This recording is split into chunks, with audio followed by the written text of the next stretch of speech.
Imagine a bird so numerous that a single flock could blot out the sun for hours, not minutes, hours.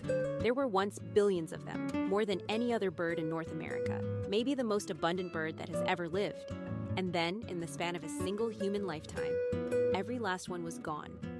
The very last of her kind died alone, in a cage at exactly 1 o'clock on a September afternoon. This is the story of the passenger pigeon. In the early 1800s, the passenger pigeon was not just common, it was a force of nature. Flocks were described as being a mile wide and hundreds of miles long, taking days to pass overhead. The naturalist John James Audubon once watched a flock darken the sky from noon until sunset, the air alive with the thunder of wings. When they landed to roost, their sheer weight snapped the thick branches off full-grown trees. To the people who saw them, it was simply impossible to imagine such a bird could ever run out. Then America changed. The railroads and the telegraph reached into the forests, and the passenger pigeon became a business. Hunters could now wire ahead the location of a nesting colony, and professional gunners would arrive by the trainload.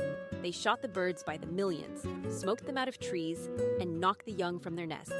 Barrels of pigeons were shipped to city markets for pennies apiece. It was not hunting for survival. It was industrial harvesting, on a scale the birds had never faced and could not survive. What happened next stunned everyone. The passenger pigeon was a deeply social bird. It needed enormous flocks to breed, to feed, to feel safe enough to nest at all. So as the great colonies were broken apart, the survivors could not simply carry on in smaller groups.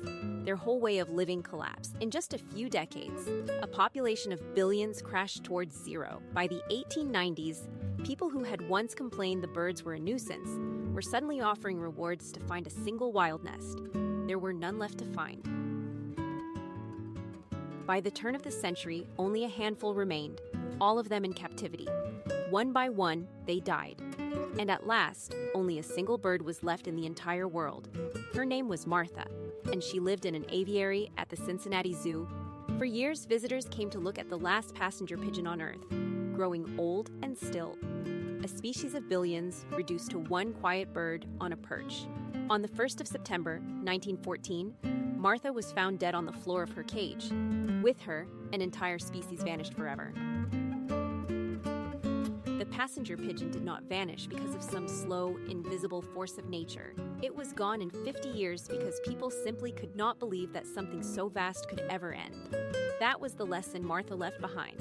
Her death shocked a nation into passing some of the first real laws to protect wildlife, and she became a permanent warning that no number is too large to lose. Billions of wings once filled the American sky. Today, all that remains of them is a single preserved bird, and a question we are still trying to answer. Follow the Unbelievable Files for more true stories from history.